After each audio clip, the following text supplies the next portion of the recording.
শ্রীমদ্ ভগবদ্গীতার দ্বিতীয় অধ্যায় সাংখ্যযোগের ৩৭তম শ্লোক এবং বাংলা অর্থ।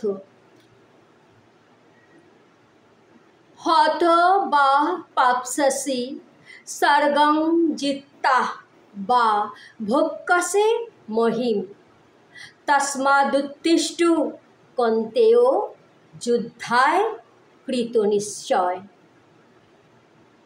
এর বাংলা অর্থ হচ্ছে, হে কুন্তিপুত্র, যদি তুমি এই যুদ্ধে নিহত হও তাহলে স্বর্গ লাভ করবে, আর যদি জয়ী হও তাহলে এই পৃথিবী ভোগ করবে।